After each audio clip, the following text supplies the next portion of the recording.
history's anything to go by, the British seem to love a good ruck. We might be poor at revolution, but when it comes to rioting, we're a cut above. We have a long tradition of trashing property and throwing it at the authorities. It's not as if we want to overthrow the system so much as just smack it about a bit. Mostly out of anger, frustration, a sense of injustice, and sometimes just for kicks. Hi, I'm James Brown, and in this series we'll be travelling across the country to investigate some of the biggest and most violent riots of recent times.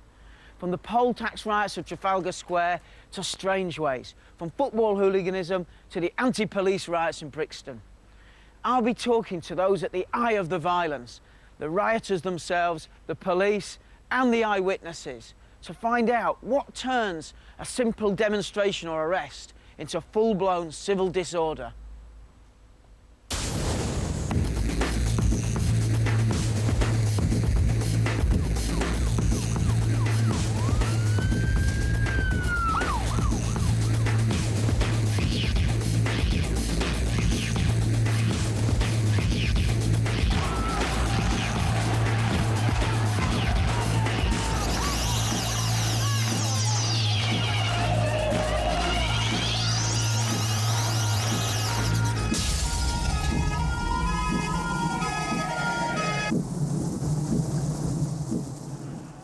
In this episode, we look at one of the most violent riots of recent times, the poll tax riot of 1990, otherwise known as the Battle of Trafalgar Square.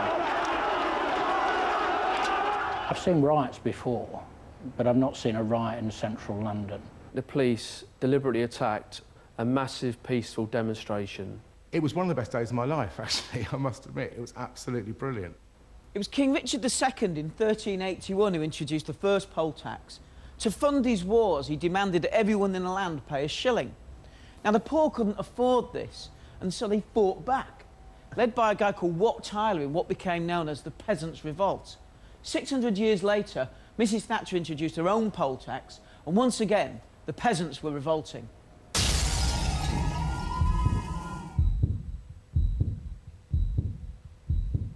The poll tax was introduced as a replacement for the rates. It meant that all people had to pay the same amount of money, regardless of the size of the house they lived in or how much money they earned. Campaigns against the tax spread across the country, culminating in a mass demonstration in London. Between 50 to 100,000 people will be on the streets of London today, up to 50,000 people in Glasgow, all telling Mrs. Thatcher they're not going to pay the poll tax and that we're going to have mass non-payment of millions in England, Wales and Scotland by the summer of this year.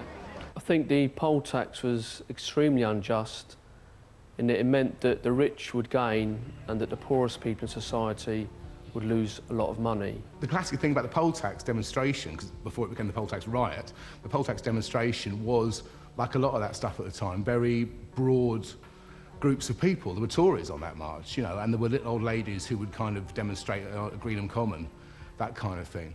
We've come here today to protest about an unjust tax and an unfair one. There was working class people there with their children, with their pets, with their friends, with their loved ones, and no one, I think, turned up that day to have any kind of protest that was going to turn violent. There still remains a huge difference of opinion exactly what sort of tone the demonstration had taken from the start. The organisers say there was a carnival feel to the day, whereas the police remember that they were subject to aggression and tension from the start. Retired Chief Superintendent Richard Cullen found himself at the heart of the action. There'd been substantial disturbances all the way along the route of the march from the time that it actually left Kennington.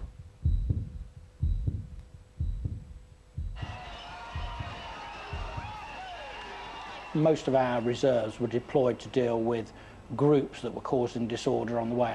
One police officer was threatened with being thrown in the River Thames. The only people on the march who wanted to cause problems were the Metropolitan Police, and they did so. To examine both points of view, it's probably best to reconsider the image the police had back in the day. There was a strong feeling that the police were really no more than the armed wing of the politics of Thatcher. What happened on March 31st, 1990 was no different to what happened previously in the 80s. In the early 80s, the inner city riots and the miners' strike were broken up by policing that seemed to have more in common with the charge of the Light Brigade than Dixon of Dock Green. Images like these were seen on the news almost every night during the strikes. Then there was also the Wapping strikes, where left-wing demonstrators and striking print workers were regularly beaten back by riot police and their mounted colleagues. My general view of the police then would have to be contrasted with my general view of the police now, which has completely changed. I'm now 40 and I see them as, most of them as relatively honest blokes doing a very, very hard job really well. Having said that, in 1990 I thought they were complete I absolutely hated them. I lived in Hackney in a squat. They used to make my life hell all the time. After 11 years of Thatcherism, there's a lot of angry people in British society who've become dispossessed, ground down, and continue attacked by Tory policies. I can understand very early in the morning meeting crowds of people who were shouting and hissing at us because, they thought we were there to protect the government of the day and Margaret Thatcher. That era was all about police violence, so you just, normal young man, loathed the police, hated them, scum. That's my one big memory of the day. My biggest memory of the day, screaming scum really loudly over and over again all day.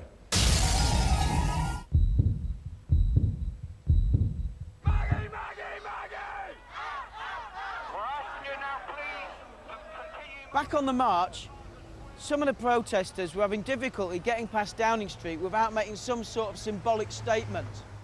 Whilst the stewards of the Anti-Poll Tax Federation were keen to keep the thing moving up into the square, many of them felt they'd gone too far.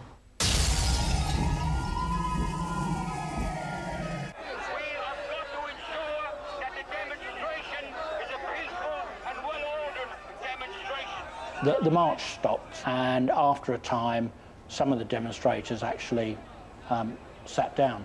And the sit-down lasted really, a couple of minutes, maybe not that long. People then started trying to pull the barriers down that separated the police from the demonstration. Get the barriers out! Fuck your TV cameras out of fucking way.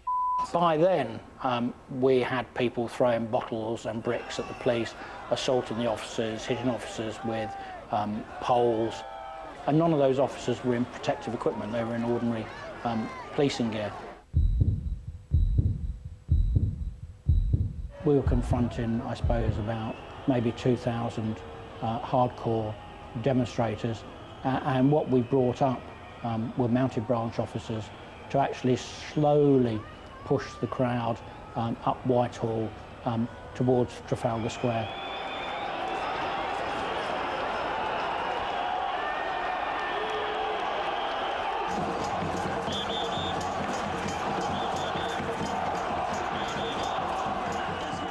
Off in the distance, you could see the police charging the crowd down at Downing Street, and it reminded me of the miners' strike, and the police employed a similar tactic. The police sealed off the bottom of Trafalgar Square, separating it, and that compressed the crowd. And always I've found when the crowd becomes compressed, it becomes more angry. And there was almost like a psychic pressure building up. You could feel the tension really building in the air. And it became clear very, very quickly that this was going to be a major, major riot. It was here, at the top end of Whitehall, that the peaceful demonstrators turned into a violent mob. There was fighting across the street, and it raged for over an hour until the police forced the crowd up into the bottom of Trafalgar Square.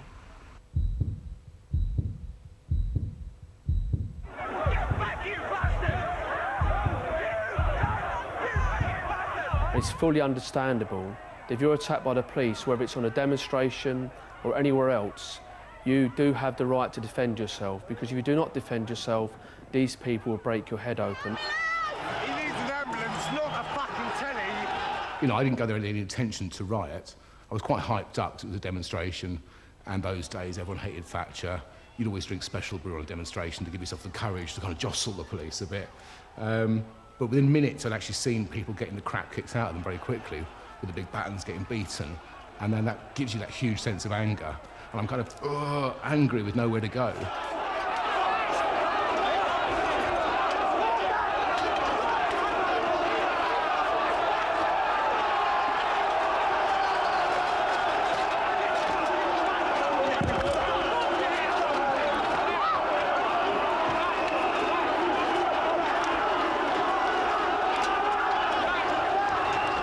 just want us to step outside the eye of the storm for a moment and consider the teachings of a 19th century French historian called Gustave Le Bon. Now, Le Bon is the father of crowd theory, and at the time of the poll tax riot, his teachings were influencing the police in the way they dealt with insurrection. Le Bon maintained that when an otherwise rational individual joined a huge seething mass, he was more likely to become a violent maniac. As such, he insisted that all crowds should be controlled at all costs to stop the spread of violence.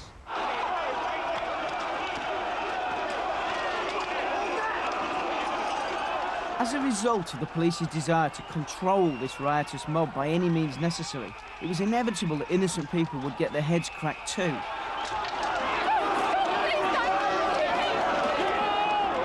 As passive members of the crowd saw innocent people around them being attacked, they too reacted aggressively and turned on the police. Fuck off! Fuck off! It was in this way that the violence began to spiral out of control. This little old lady sort of tugged on my sleeve, because I'd been chucking little bits of wood and stuff, and she goes, "Hey, you look like you've got a good arm," and she gives me a great big scaffolding bracket like this, which I have to admit I lobbed really fucking hard over the top, and it landed straight in the police. And that was my first official act of rioting, I suppose.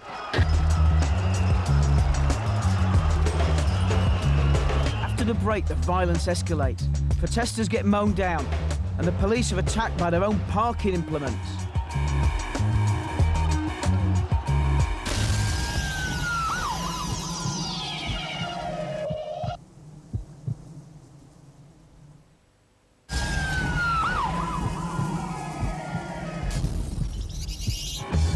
Coming up, the London poll tax riot continues with fires, looting and snogging.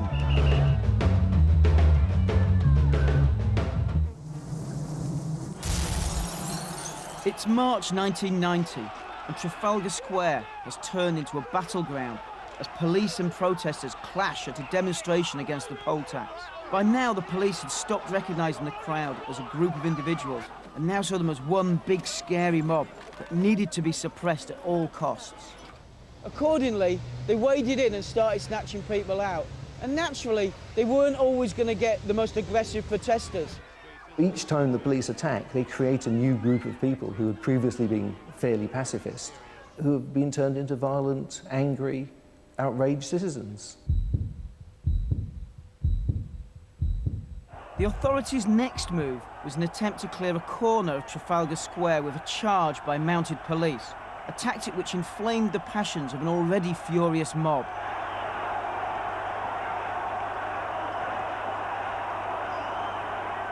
The worst act of brutality I saw was when the police horses came down the square, I think from the Charing Cross end, and rode over a woman protester.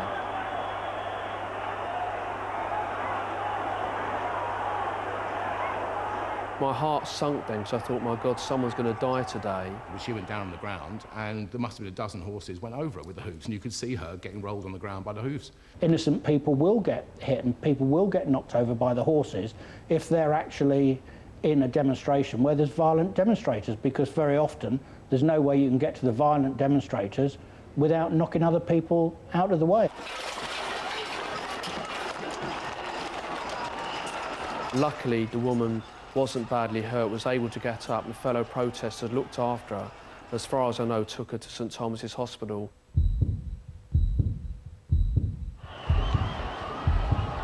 In an attempt to clear part of the square, the police began to ram the protesters with cars and vans, a tactic that simply inflamed the anger of the situation. The pictures you see of the police carriers coming into the crowd and driving into the crowd was not a tactic that was deployed. Those carriers landed up there by mistake because the communications just basically driven down, and they were surrounded by a hostile, very violent crowd that was attacking them. The vans coming into the square was nothing other than provocative, absolutely, definitely, without a shadow of a doubt. I mean, that square was so crowded that you could hardly move in it, and they drove vans in at speed. I mean, I'm talking 25, 30 miles an hour.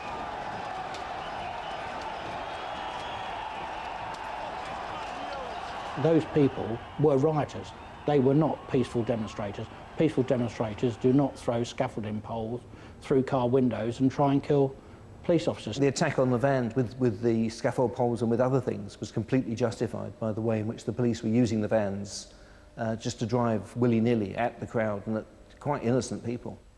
It was an act of violence, you know. It was an act of violence against unarmed people, so they quickly armed themselves. The last thing the shell-shocked police needed now was another major incident, and yet that's exactly what they got.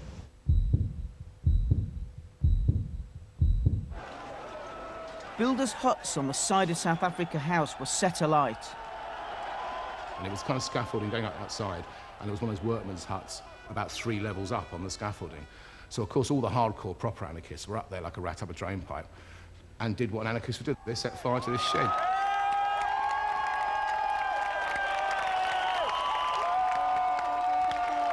Like some sort of unofficial half-time, the inferno actually drew the attention of the rioters and the police alike as they downed shields and rocks to gaze at the fire. It was a dangerous thing to do because it did have a big effect on the people below, in particular those that were trapped and hemmed in by the police.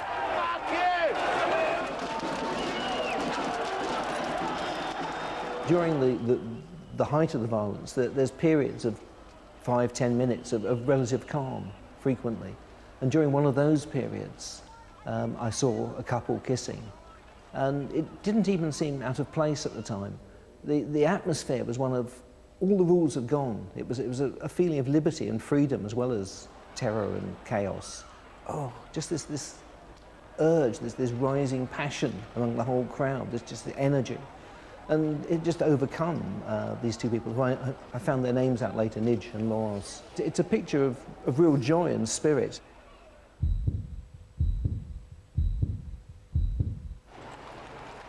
The chief superintendent, who was responsible for policing the square, actually said to me, clear the square. So our decision was to push people away from South Africa House, push them away where they'd started the fire. I think actually what the police did was said you could leave the square peacefully if you wanted to, but no male under the age of 30 was going anywhere because it had kicked off then. The vibe was so strong, I thought, I'm staying here.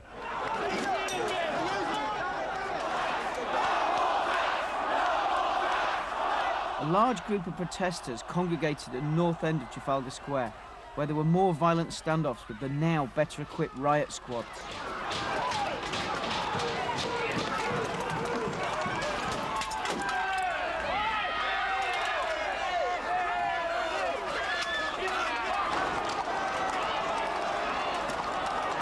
Rather than quell and disperse, the police tactics actually pushed the riotous mob out of Trafalgar Square and into the centre of the British commercial heartland, the West End of London.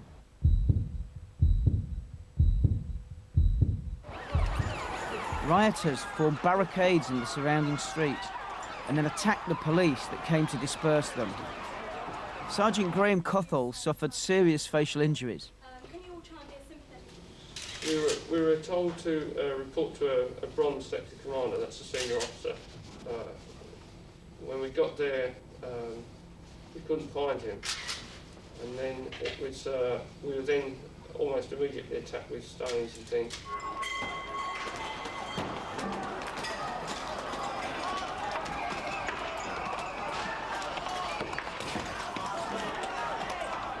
I actually saw him almost line me up. Sorry.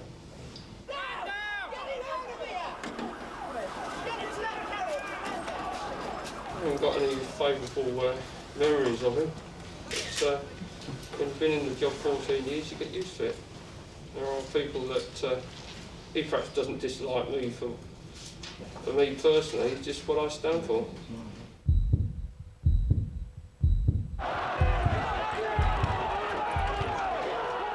The only way to go, again, massive tactical mistake by the police, was up Regent Street. Absolutely ridiculous. So people are like now running from the police up Regent Street, which of course is deserted of shoppers, more or less. And there's just like running battles going on with the police all the way up, with people kicking in the windows of anything that looked provocative. You just saw these windows going down.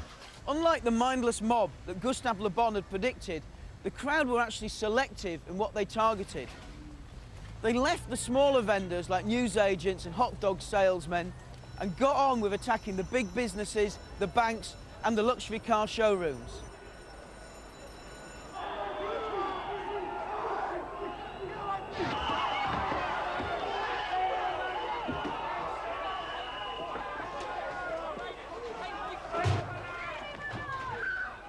We got into a series of running encounters with the demonstrators that went on as far as Euston Road.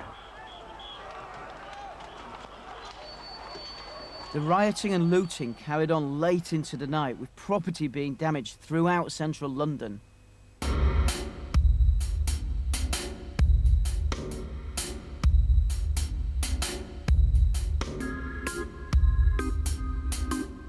These people are totally against democracy. The poll tax riot was the beginning of the end for Thatcher. It said, you can push the people this far, but if you get to a certain point, if you piss off what by that point was a majority of British people, we have the power to retake the streets. There is no excuse ever for people turning to violence. None whatsoever. Those that were here that day are still shocked, some exhilarated by the outbreak of anarchy at the heart of the British establishment. What went on looked like something that might have actually occurred in a previous century, and yet the violence and the anger of the poll tax riots were timeless. This was a day when the powerless seized the power from the powerful. It sounds pathetic now, but it felt like the revolution. You thought, it's finally happening. For years, the British people have been so cowed by all this terrible shit that Thatcher's dishing out, and we've said, no, enough. And it was brilliant. The Met learnt an awful lot from that, and one was the limited amount of radio channels that we had at the time. We had some very basic radios, so communications were very limited. The fact was we did not have enough resources to actually do any more than we were presently doing. For the police, the impact of the poll tax riot was huge. It would affect the way they handle all future outbreaks of mass public disorder. Never again would a policeman, a mounted policeman at that, be surrounded by a sea of Chumbawamba lookalikes and be forced to cry out pathetically, "Can anyone ride a horse?"